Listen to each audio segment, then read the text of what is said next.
So hello students, welcome to this class of the physics. Okay, so last time आपण 10 च्या पॉवरचं multiplication division बघितलेलं होतं. पुन्हा एकदा जस्ट फॉर्म्युला लिहितोय. That is first formula is 10 raise to a into 10 raise to b that is equal to काय असतं 10 raise to a plus b असतं. म्हणजे मल्टिप्लिकेशन असेल तर पॉवरचं काय करायचं ऍडिशन करायचं आहे. Similarly 10 raise to a divided by 10 raise to b म्हणजे काय करायचं आहे 10 raise to a minus b करायचं आहे.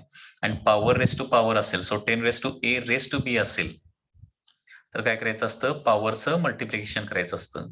That is 10 raise to a into b होणार आहे.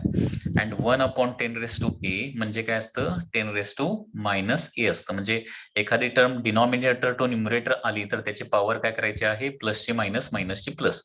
म्हणजे 1/10 रेस टू a असेल तर काय होणार आहे ते 10 रेस टू मायनस a होणार आहे.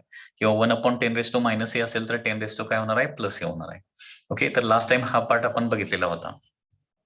ओके, आता स्क्वेअर करण्याची 2 डिजिट नंबरच्या स्क्वेअर करण्याची आणखी एक मेथड मला जस्ट कळाली. ओके, ती एक मेथड तुम्हाला सांगतो. म्हणजे 2 डिजिट नंबरचा कुठलाही स्क्वेअर ओके तुम्ही इझिली कॅल्क्युलेट कराल. ते पाठ करायची गरज नाहीये, लक्षात घ्या. Suppose there is a number of 23 चा स्क्वेअर करायचा आहे. तर 23 चा स्क्वेअर कसा करायचा बघा. एक व्हेरी इझी मेथड आहे. 23 चा स्क्वेअर आपल्याला फाइंड आउट करायचा आहे. तर बघा 2 चा स्क्वेअर किती होणार बघा. 2 चा स्क्वेअर असणार आहे 4. तर फक्त 4 लिहायचं नाही, 2 डिजिट नंबर लिहायचा. 2 चा स्क्वेअर 4, 3 चा स्क्वेअर किती 9. फक्त 9 लिहायचं नाही तर 09 लिहायचं.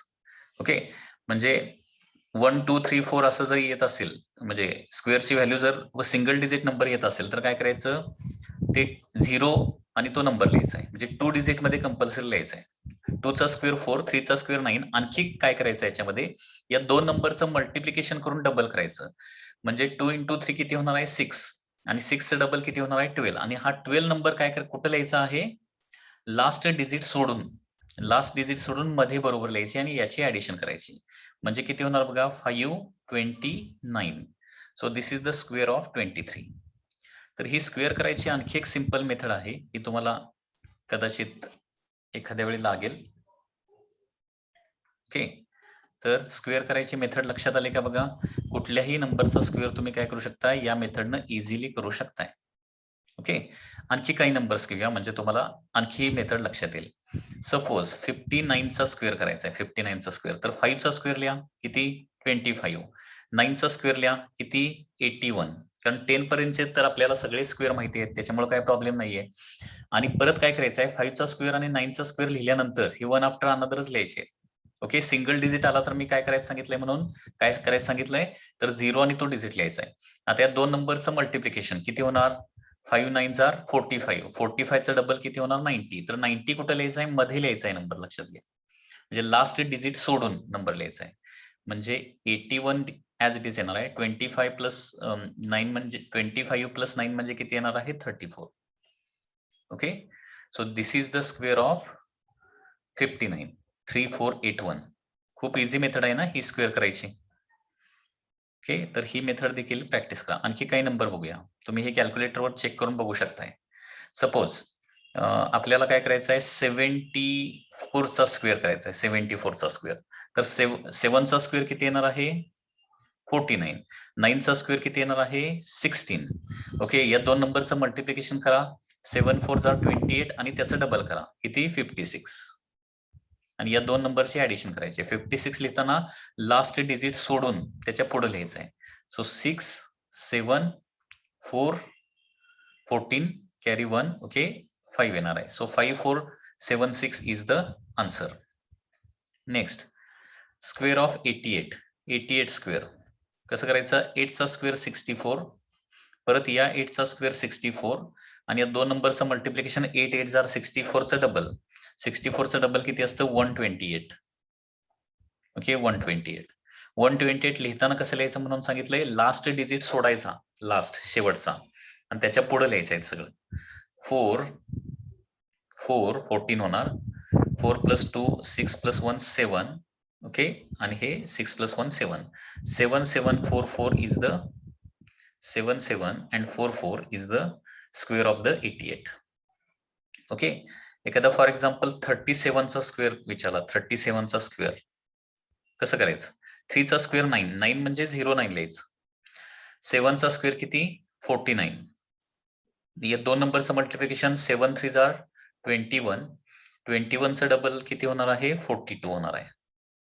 सो 9 6 13 1369. सपोज 38चा स्क्वेअर करायचा आहे 38 स्क्वेअर. 3चा स्क्वेअर किती 09. 8चा स्क्वेअर किती 64. 8 3 जार 24. 24चं डबल येणार आहे 48. सो आन्सर येणार आहे इथं 4 4 1344. किंवा आणखी एक नंबर सपोज 73चा स्क्वेअर करायचा आपल्याला 73 square.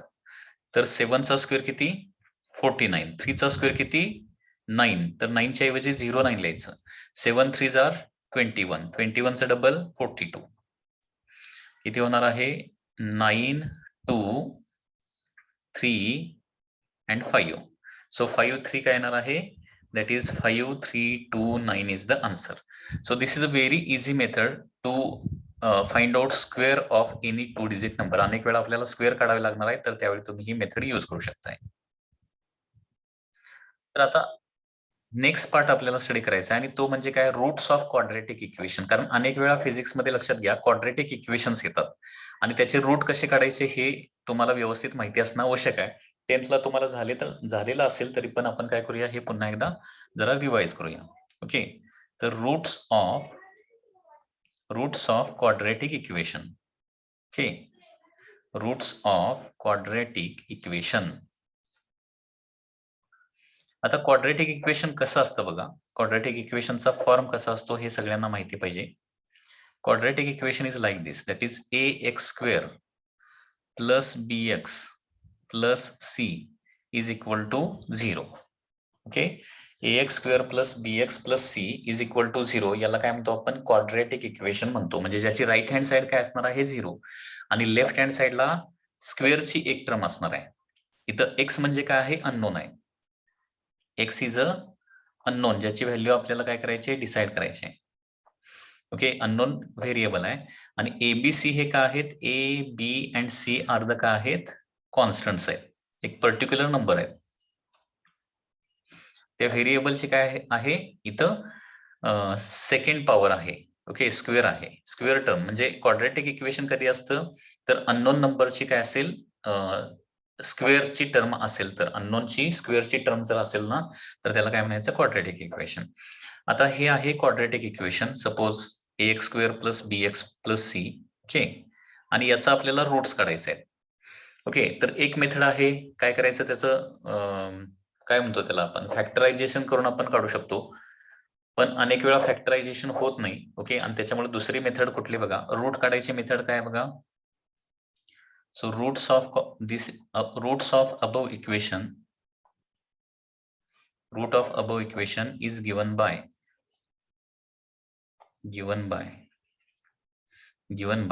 x is equal to. Okay म्हणजे x च्या values roots of above equation म्हणजे काय येणार आहेत x च्या व्हॅल्यूज येणार आहेत. तर त्याचा फॉर्म्युला कसा आहे बघा that is -b plus minus under root b square minus 4ac divided by 2a. x is equal to -b plus minus under root b square minus 4ac divided by 2a. Okay तर हा route काढायचा formula आहे. तर याच्यामध्ये under route मध्ये काय value आहे बघा तर under root b square minus 4ac आहे ना. तर याच्यामध्ये b स्क्वेअर मायनस 4ac ची व्हॅल्यू नेहमी काय असली पाहिजे शुड बी पॉझिटिव्ह. बरोबर आहे ना. बी स्क्वेअर मायनस 4ac ची व्हॅल्यू जी आहे ती पॉझिटिव्ह असली पाहिजे. कारण ती व्हॅल्यू निगेटिव्ह असेल तर square root of negative number आपल्याला कधीच काढता येत नाही. Square root of positive number फक्त काढता येतो माहिती आहे ना. B square of 4ac should be positive आणि B square by 4ac positive असेल तर रूट्स रिअल असतात. लक्षात घ्या बी स्क्वेअर बाय 4ac जर काय असेल पॉझिटिव्ह असेल ओके देन ओनली काय असणार आहे देन रूट्स म्हणजे x च्या व्हॅल्यू काय असणार आहे रिअल असणार आहे. आणि बी स्क्वेअर मायनस 4ac जर काय असेल निगेटिव्ह असेल देन काय असणार आहे x ची व्हॅल्यू जी आहे ती रिअल नसणार आहे, तर काय असणार आहे, एक कॉम्प्लेक्स नंबर किंवा इमॅजिनरी नंबर असणार आहे. Roots R imaginary. ओके, हे लक्षात ठेवा. आता इथं काही क्वाड्रॅटिक इक्वेशन घेऊया आणि त्याचं आपण काय करूया, सोल्युशन करूया, जे रूट्स फाइंड आउट करूया, म्हणजे याचं तुम्हाला प्रॅक्टिस होईल.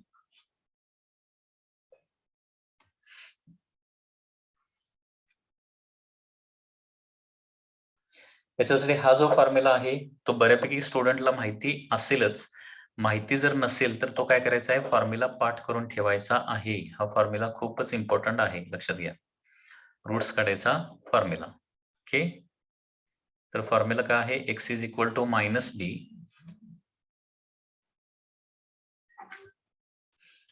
बी plus minus under root B square minus 4ac divided by 2a.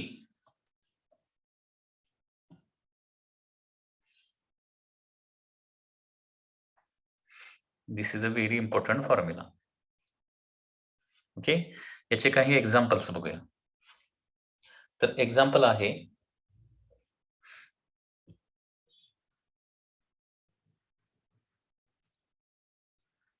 3x square minus 4x minus 9. 3x square minus 4x minus 9 is equal to 0.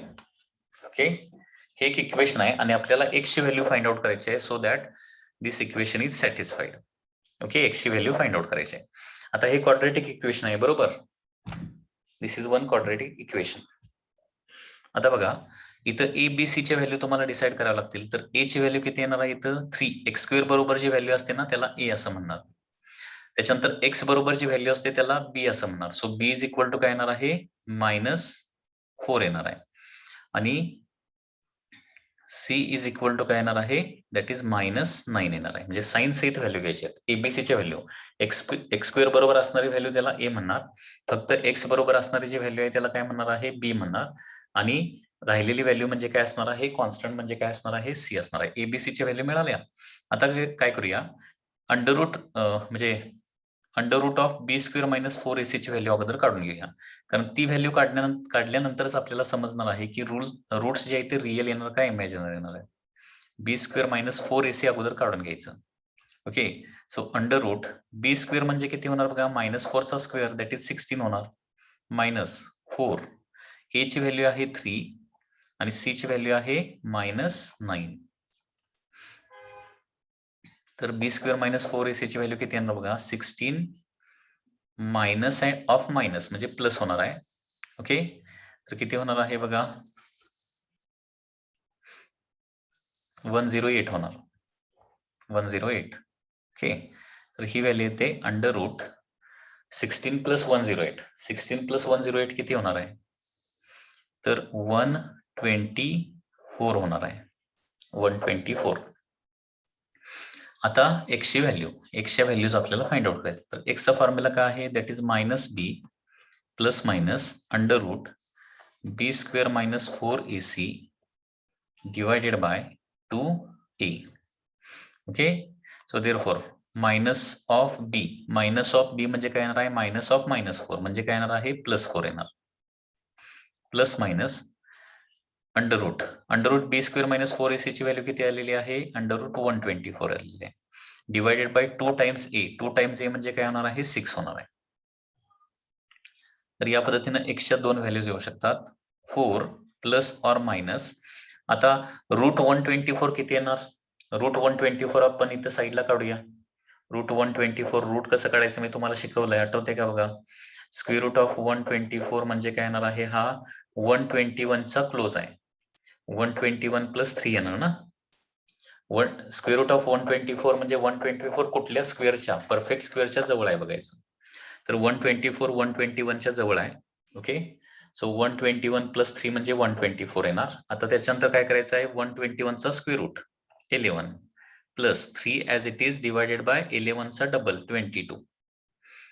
Okay, म्हणजे हे 11 प्लस 3 डिवायडेड बाय 22 म्हणजे 0 केलं तर 30 डिवायडेड बाय 22 म्हणजे 1 times तर येणार, 8 राहणार, 80 राहणार, 22 4 जार 88, अप्रॉक्सिमेटली 4.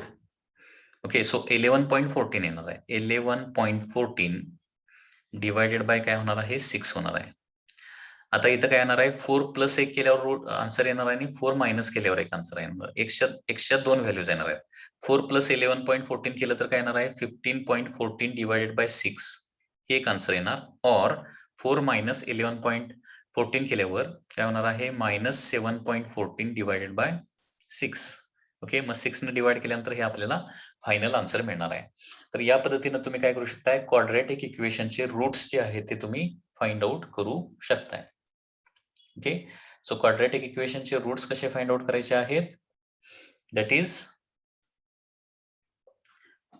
त्याच्यासाठी हा फॉर्म्युला पाठ करावा लागेल. x is equal to minus B plus minus under root B square minus 4ac divided by 2a.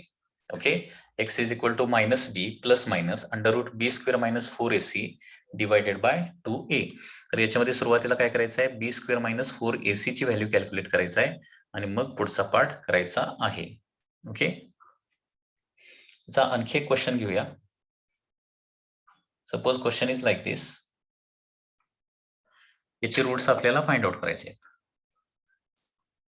That is 2x square minus 3x plus 1. 2x square minus 3x plus 1 is equal to 0. Okay, आता या इक्वेशनचे route म्हणजे x च्या value काढायच्या आहेत. x च्या किती value येणार आहेत, 2 व्हॅल्यू, कारण क्वाड्रॅटिक इक्वेशनचं सोल्युशन केल्यानंतर अननोन नंबर, अननोन म्हणजे x आहे, याच्या 2 कंपल्सरी व्हॅल्यू येतात. ओके, तर इथं 2 व्हॅल्यू कुठल्या येणार ते आपल्याला फाइंड आउट करायचे आहे. त्यालाच काय म्हणायचं, रूट म्हणायचं. आता हे इक्वेशन स्टँडर्ड इक्वेशन बरोबर कम्पेअर केलं. स्टँडर्ड इक्वेशन काय होतं, ax square plus bx plus c होतं इज इक्वल टू 0. याच्याबरोबर जस्ट कंपॅरिझन करूया.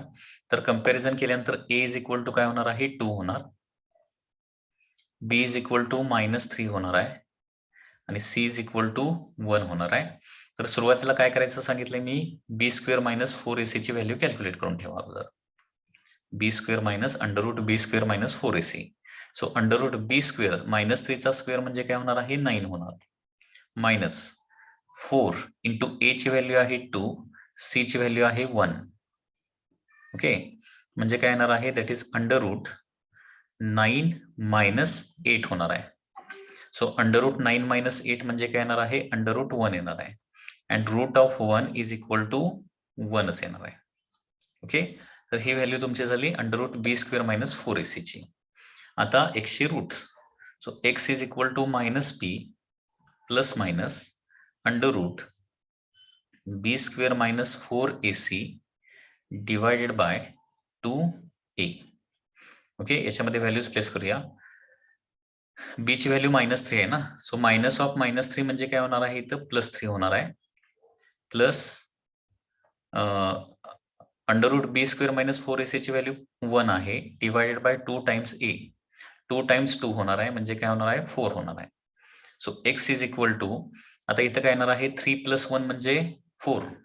4 डिवायडेड बाय 4 हे एक आन्सर येणार आहे. ऑर 3 मायनस 1 म्हणजे काय येणार आहे, 2 डिवायडेड बाय 4. म्हणजे x च्या दोन व्हॅल्यूज काय येणार आहे, आयदर 1 ऑर 1/2.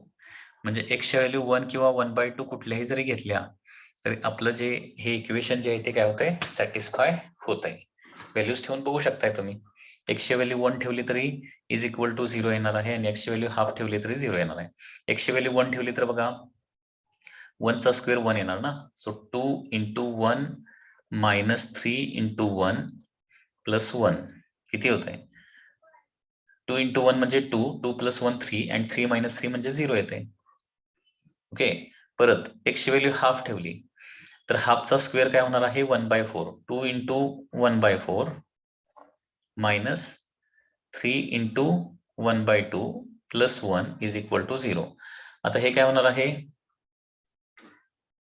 1 प्लस 1/2 म्हणजे हे 3/2 होत आहे. ओके, 2 इंटू 1/4 म्हणजे काय होणार, 1/2 होणार ना. 1/2 प्लस लास्टचा 1 म्हणजे 3/2 प्लस 3/2 मायनस 3/2 देखील काय येणार आहे, 0च येणार आहे. म्हणजे याचे आन्सर काय येतात, एकतर x इज इक्वल टू 1 येणार आहे किंवा x is equal to half येणार आहे. तर या पद्धतीने तुम्हाला क्वाड्रॅटिक इक्वेशन सॉल्व्ह करता आले पाहिजे. ओके, तर नेक्स्ट पार्ट असणार आहे that is determinant.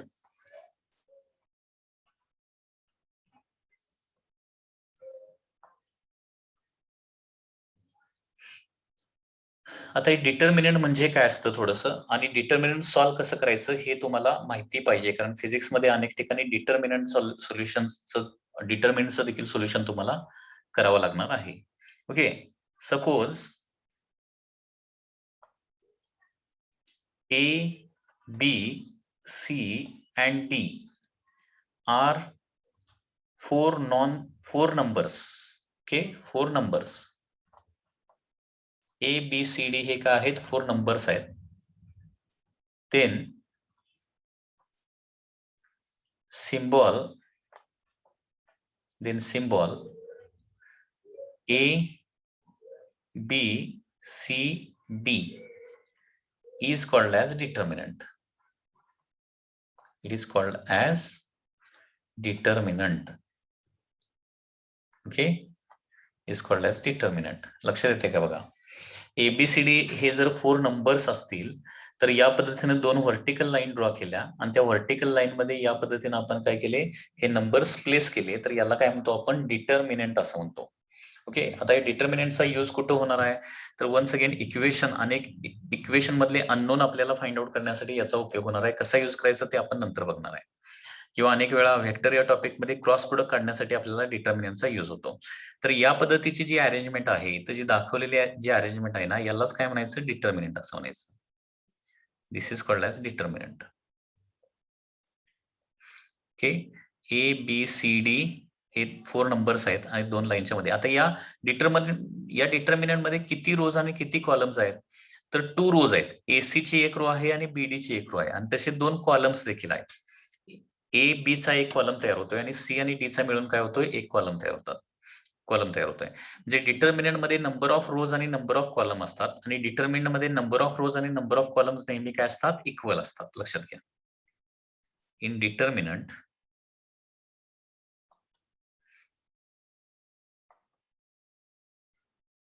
number of rows and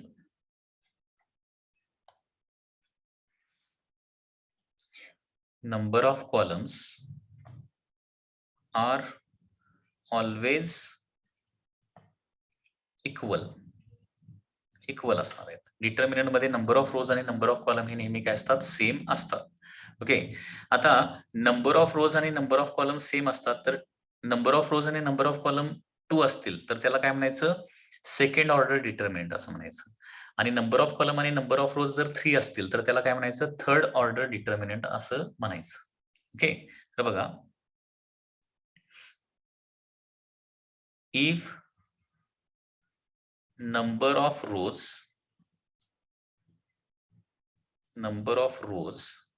or columns are equal to 2, then it is second order determinant. Okay, it is a second order determinant. म्हणजे पुन्हा एकदा बघा, सेकंड ऑर्डर डिटर्मिनंट कसं येणार आहे? ABCD. ओके, याला काय म्हणणार आपण? सेकंड ऑर्डर डिटर्मिनंट असं म्हणणार आहे. आणि जर नंबर ऑफ रोज आणि नंबर ऑफ कॉलम जर काय असतील? इक्वल टू 3 असतील, नंबर ऑफ रोज पण 3 आहेत आणि नंबर ऑफ कॉलम पण 3 असतील, तर त्याला काय म्हणायचं? Third order determinant. If number of rows or columns are equal to 3, it is called as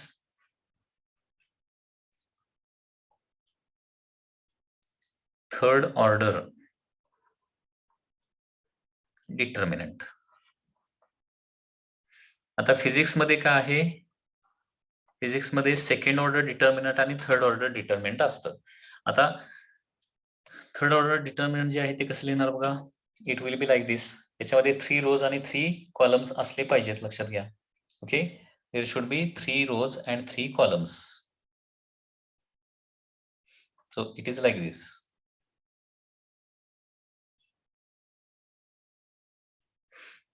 A1 A2 A3 B1 B2 B3 C1 किंवा हे व्हर्टिकली लिहूया, व्हर्टिकली लिहिलेलं जास्त बेटर ठरेल. A1 A2 A3 B1 B2 B3 C1 C2 C3 हे काय आहेत? Values आहेत. ओके, या काय आहेत? व्हॅल्यूज आहेत, लक्षात घ्या. आणि याला काय म्हणायचं, याच्यामध्ये 3 रोज आहेत आणि 3 कॉलम्स आहेत आणि म्हणून याला काय म्हणणार आपण? थर्ड ऑर्डर डिटर्मिनंट असं म्हणणार आहे. आता आपल्याला याचं सोल्युशन बघायचं, म्हणजे सॉल्व्ह कसं करायचं. ओके, सेकंड ऑर्डर डिटर्मिनंट आणि थर्ड ऑर्डर डिटर्मिनंट. ओके, तर बघा, solution of second order determinant बघूया.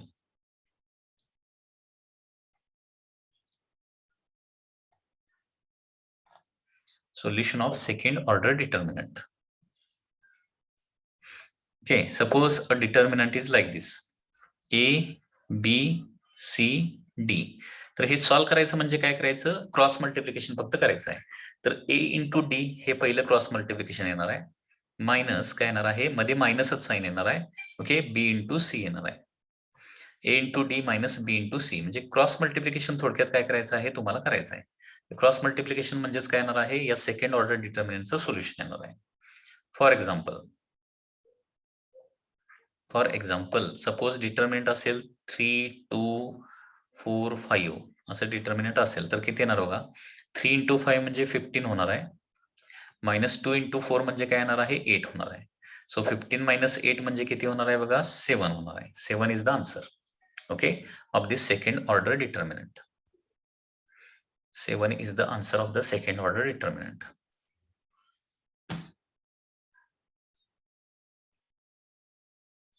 म्हणजे सेकंड ऑर्डर डिटर्मिनंट सॉल्व्ह करण्यासाठी तुम्हाला फक्त काय करायचं आहे? क्रॉस मल्टिप्लिकेशन करायचं आहे. किंवा सपोज 4, 5, -2, 7 असं जर असेल तर काय होणार बघा?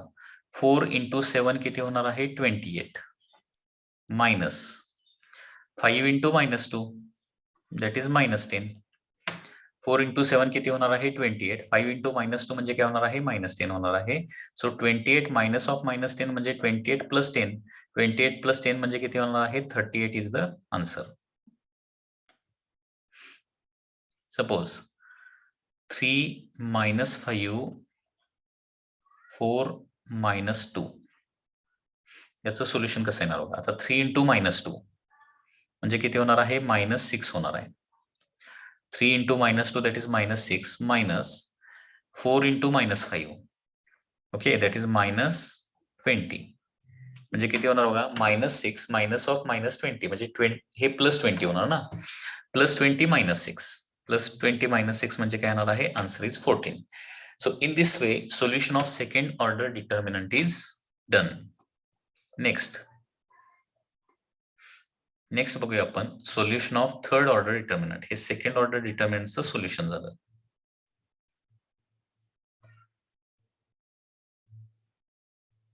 ओके, आता येणार आहे solution of third order determinant. Solution of third order determinant करायचं आपल्याला आता. Okay, suppose determinant is like this: A1 A2 A3 B1 B2 B3 C1 C2 C3. आता हे जरा व्यवस्थित लक्षात घ्या कारण हे थोडंसं डिफिकल्ट आहे. इज इक्वल टू, तर सुरुवातीला काय करायचं आहे? हा फर्स्ट कॉलमचा जो फर्स्ट नंबर आहे ना A1 घ्यायचा. A1 इन ब्रॅकेट A1 लिहायचं इन ब्रॅकेट. आता A1 चा कॉलम सोडायचा आणि याचं काय करायचं आहे? तुम्हाला क्रॉस मल्टिप्लिकेशन करायचं आहे. ओके, सो A1 इंटू हा सेकंड ऑर्डर डिटर्मिनंट येणार आहे. A1 इंटू हा याचं क्रॉस मल्टिप्लिकेशन म्हणजे काय होणार आहे? B2 C3 बरोबर आहे ना. B2 C3 minus C2 B3 होणार आहे.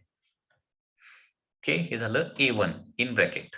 त्याच्यानंतर आता काय करायचं, B1 घ्यायचं, B1 आणि B1 लिहिताना मायनस B1च लिहायचं. Okay, so A1 in bracket something येणार आहे, त्याच्यानंतर minus B1 in bracket something येणार आहे आणि त्याच्यानंतर plus C1 in bracket minus म्हणजे इन ब्रॅकेट समथिंग येणार आहे.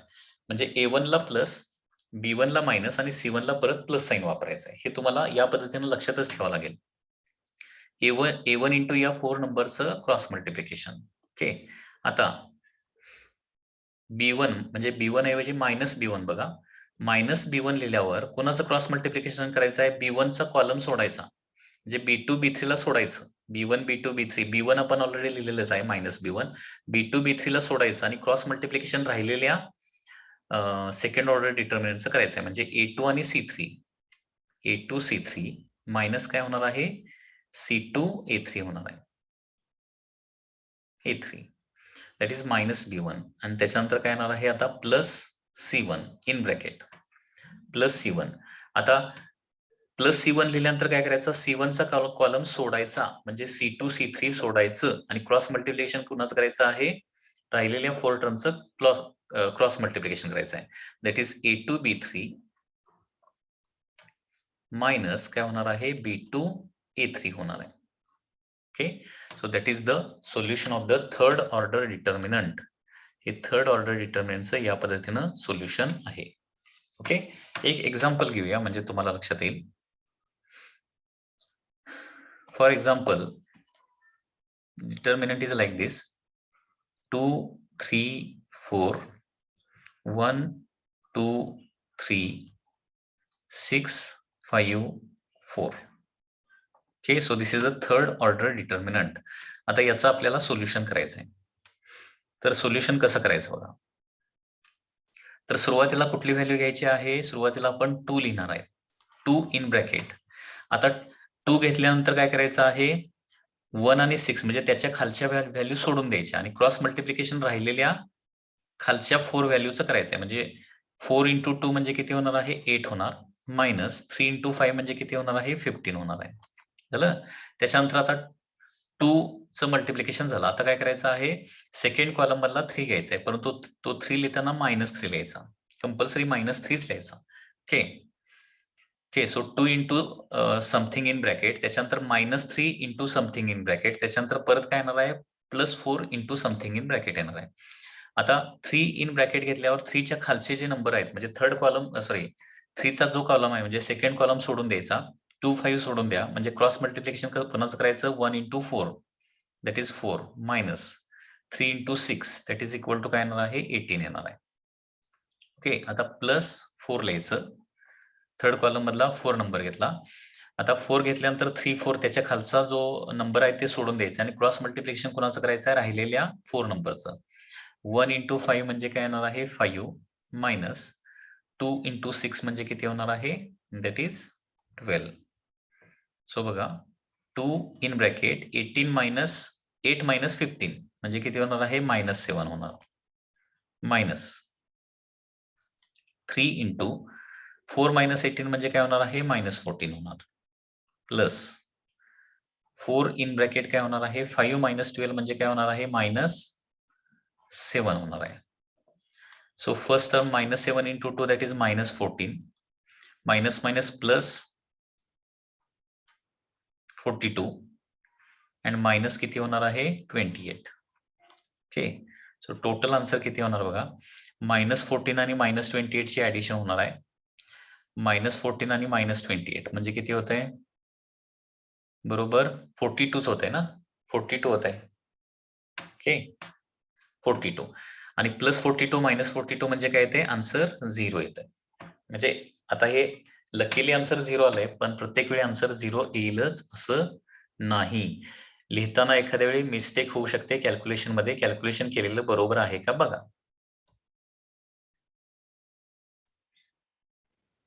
Let's solve one more determinant.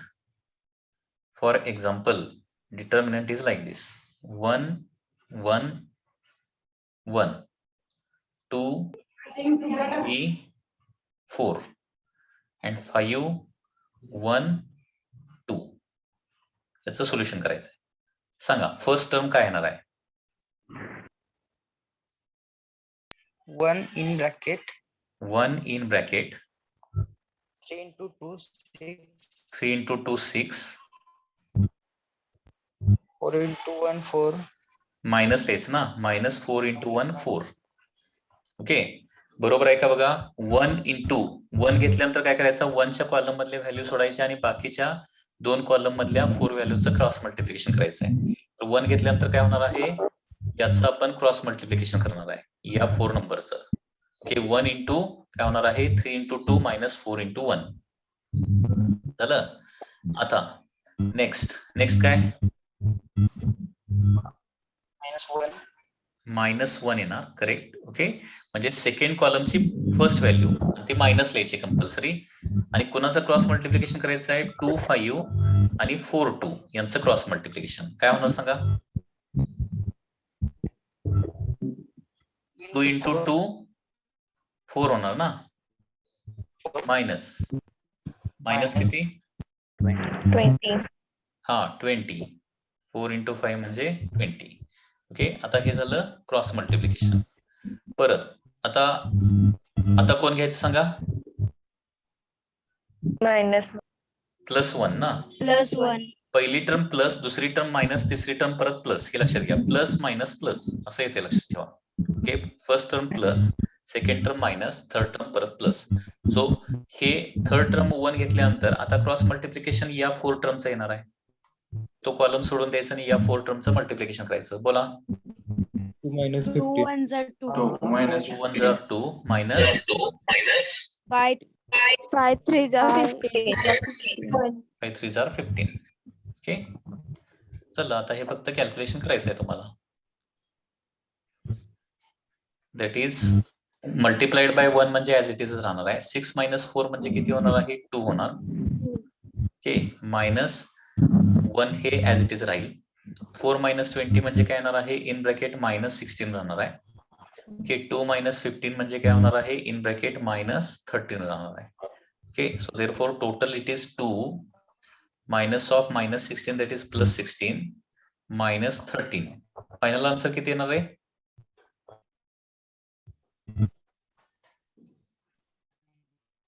Final answer 1 16 minus 13 म्हणजे किती, 5 हा 16 minus 13 म्हणजे काय येणार आहे, that is 3 plus 2 that is equal to 5. 5 is the final answer.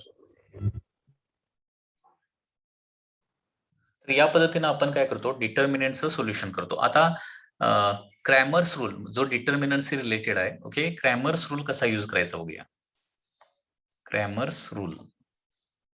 Okay, suppose तुमच्याकडं 3 इक्वेशन आणि 3 अननोन आहेत. तर 3 इक्वेशन 3 अननोन जर सॉल्व्ह करायचे असतील तर आपण काय करू शकतो, इथं क्रॅमर्स रूल इझिली यूज करू शकतो. ओके, तर क्रॅमर्स रूल कसा यूज करायचा लक्षात घ्या. Suppose there are 3 equation, a1x plus b1y plus c1z, okay, is equal to d1i. Okay, after that a2x plus b2y plus c2z is equal to काय आहे, d2i. This is the second equation. And a3x plus b3y plus c3z is equal to काय आहे, d3 आहे. असे 3 equations आहेत. आणि याच्यामध्ये in this equation, in above equations, x, y and z are unknown आहेत. 3 अननोन. ओके, आता हे तुम्हाला माहिती असेल की 2 अननोन असतील तर ऍटलिस्ट 2 इक्वेशन लागतात. तर आपण त्या 2 अननोनच्या व्हॅल्यू काढू शकतो. आणि 3 अननोन असेल तर काय करू शकतो, ऍटलिस्ट 3 इक्वेशन लागतात. आणि त्या 3 अननोनच्या व्हॅल्यू ज्या आहेत त्या आपण फाइंड आउट करण्यासाठी काय करू शकतो, क्रॅमर्स रूल यूज करू शकतो. एक्स वाय झेड इथं काय आहे, 3 अननोन आहेत.